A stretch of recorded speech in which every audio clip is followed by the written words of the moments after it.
চোখ রাখবো পরবর্তী খবরের দিকে। তেহরানে ড্রোন হামলা। ইরানের রাজধানী তেহরানে একটি বহুতল বাড়িতে আগুন, নির্দিষ্ট কাউকে হত্যার লক্ষ্যে ড্রোন আক্রমণ এমনটাই মনে করা হচ্ছে। হামলায় হতাহতের খবর এখনো পর্যন্ত পাওয়া যায়নি। আপনাদের জানিয়ে রাখবো আবারও, ড্রোন হামলা। তেহরানে ড্রোন হামলা নিয়ে ইতিমধ্যে একাধিক প্রশ্ন উঠেছে। কি কারণে ড্রোন হামলা হয়েছে এবং এই বহুতল বাড়িতে নির্দিষ্ট কাউকে হত্যার লক্ষ্যেই এই ড্রোন আক্রমণ হয়েছে বলে এমনটাই মনে করা হচ্ছে এবং হামলায় হতাহতের খবর এখনো পর্যন্ত জানা যায়নি। তবে এই ড্রোন হামলা নিয়ে কিন্তু ইতিমধ্যে একাধিক প্রশ্ন উঠতে শুরু করেছে। এই হামলায় হতাহতের খবর এখনো পর্যন্ত পাওয়া যায়নি। তবে যে ছবি আপনারা দেখতে পাচ্ছেন, তেহরানে ড্রোন হামলা। ইরানের রাজধানী তেহরানে একটি বহুতল বাড়িতে আগুন, নির্দিষ্ট কাউকে হত্যার লক্ষ্যে এই আক্রমণ হয়েছে কিনা সেই নিয়ে একাধিক প্রশ্ন উঠছে। তবে নির্দিষ্ট কাউকে হত্যার লক্ষ্যে এই ড্রোন আক্রমণ হয়েছে বলে মনে করা হচ্ছে। হামলায় হতাহতের খবর এখনো পর্যন্ত পাওয়া যায়নি। তবে যে ছবি আপনারা দেখতে পাচ্ছেন, তেহরানে একটি বহুতল বাড়িতে সেখানে আগুন। তবে ড্রোন হামলা কিনা এবং কি কারণে ড্রোন হামলা করা হবে সেই নিয়েও উঠছে একাধিক প্রশ্ন। তেহরানে ড্রোন হামলা। ইরানের রাজধানী তেহরানে একটি বহুতল বাড়িতে আগুন, নির্দিষ্ট কাউকে হত্যার লক্ষ্যে ড্রোন আক্রমণ এমনটাই মনে করা হচ্ছে। তবে এই হামলায় এখনো পর্যন্ত হতাহতের খবর পাওয়া যায়নি। তবে যেটা আশঙ্কা করা হচ্ছে, যেটা মনে করা হচ্ছে, নির্দিষ্ট কাউকে হত্যা করার লক্ষ্যেই এই আক্রমণ। যে ছবি আপনারা দেখতে পাচ্ছেন, তেহরানে একটি বহুতল বাড়িতে সেখানে আগুন। তেহরানে ড্রোন হামলা নিয়ে একাধিক প্রশ্ন উঠছে। কি কারণে সেখানে এই হামলা এবং নির্দিষ্ট কাউকে হত্যার লক্ষ্যে এই ড্রোন আক্রমণ বলে মনে করা হচ্ছে। যদিও এই হামলায় হতাহতের কোনো খবর এখনো পর্যন্ত পাওয়া যায়নি। তবে যে ছবি আপনারা দেখতে পাচ্ছেন, সেখানে তেহরানে ড্রোন আক্রমণ হয়েছে বলে আশঙ্কা করা হচ্ছে এবং নির্দিষ্ট কাউকে হত্যা করার লক্ষ্যে এই ড্রোন হামলা এমনটাই মনে করা হচ্ছে। তেহরানে ড্রোন হামলা নিয়ে একাধিক প্রশ্ন উঠতে শুরু করেছে ইতিমধ্যেই।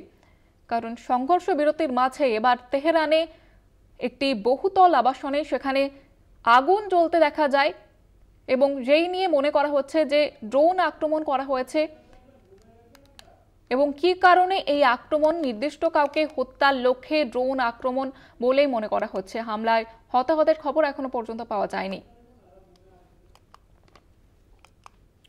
ইতিমধ্যেই আপনারা জানেন যে সংঘর্ষ বিরতি চলছে, যে যুদ্ধের তীব্রতা বাড়ছিল, তারই মাঝে সংঘর্ষ বিরতি এবং তারই মাঝে ইরানের রাজধানী তেহরানে সেখানে একটি বহুতলে আগুন জ্বলতে দেখা যায়।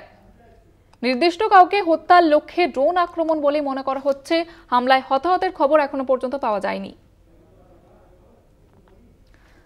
যে ছবি আপনারা দেখতে পাচ্ছেন এই মুহূর্তে, ইরানের রাজধানী তেহরান, সেখানে একটি বহুতল বাড়িতে আগুন জ্বলতে দেখা যায় এবং সেখানে ড্রোন হামলা হয়েছে বলেই মনে করা হচ্ছে এবং সেখানে নির্দিষ্ট কাউকে হত্যা করার লক্ষ্যেই এই আক্রমণ এমনটাই মনে করা হচ্ছে।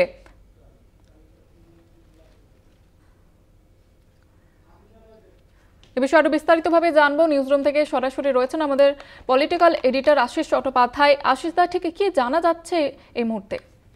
দেখো, কদিন আগে ট্রাম্প ঘোষিত যুদ্ধবিরতি এখন চলছে মধ্যপ্রাচ্যে। ইরানের থেকেও মিসাইল হামলার খবর নেই ইসরায়েলের দিকে, আবার ইসরায়েলের দিক থেকেও মিসাইল বা বোমা বর্ষণের খবর মিলছে না। সুতরাং একটা অস্বস্তিকর যুদ্ধবিরতি চলছে, কিন্তু নানান দিক থেকে নানান রকম চেষ্টা যে জারি আছে তার আবার প্রমাণ মিলছে। আজকে তেহরানের এই বহুতল বাড়ি থেকে, তেহরানের এই বহুতল বাড়িটিতে প্রভাবশালী এবং ধনী মানুষেরাই থাকেন। সেখানে হঠাৎই কোনো একটি বিস্ফোরণের শব্দ হয়, তারপর সেখানে দাউ দাউ করে আগুন জ্বলে যায়। একটি অ্যাপার্টমেন্ট নয়, মনে হচ্ছে একাধিক অ্যাপার্টমেন্টে আগুন জ্বলছে। একটি অ্যাপার্টমেন্টের আগুন চলকে বাইরে বেরিয়ে আসছে, সেইটা আমরা ছবিতে দেখতে পাচ্ছি। দেখুন কলকাতা টিভির পর্দায় কি ভয়ানক আগুন জ্বলছে।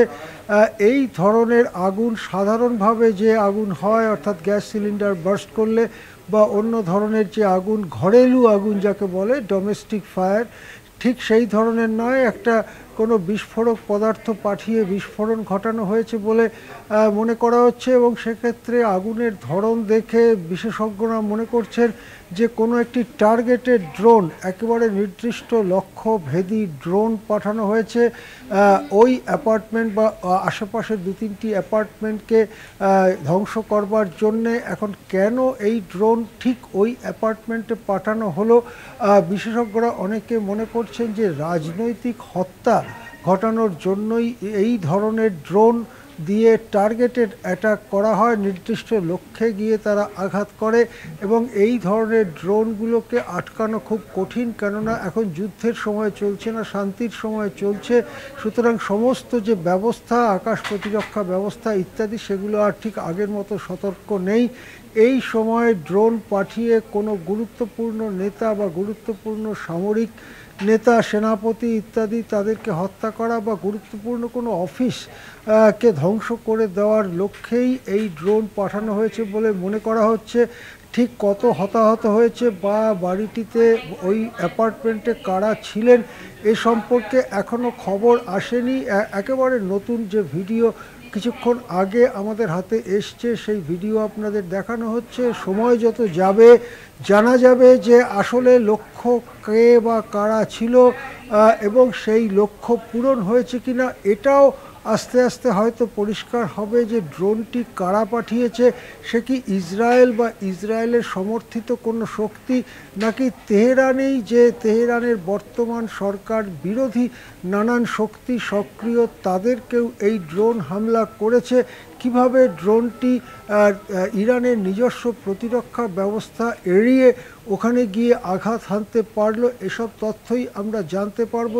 যেমন জানতে পারবো আমরা জানাবো কলকাতা টিভির দর্শকদের। তবে এই মুহূর্তে ভয়াবহ ছবি সামনে আসছে। টার্গেটেড ড্রোন অ্যাটাক, নির্দিষ্ট লক্ষ্যে গিয়ে আঘাত করার মতো ড্রোন অ্যাটাক হয়েছে তেহরানের একটি অত্যন্ত গুরুত্বপূর্ণ বহুতল আবাসে। এই বহুতলে ভিভিআইপি এবং অতি ধনী ব্যক্তিরা থাকেন। সেই বহুতলের এক বা একাধিক অ্যাপার্টমেন্ট পুড়ে ছাই হয়ে গেছে, এরকমই খবর আসছে। হ্যাঁ, ধন্যবাদ জানাবো আশিস দা, আমাদের সঙ্গে নিউজরুম থেকে সরাসরি ছিলেন। আমাদের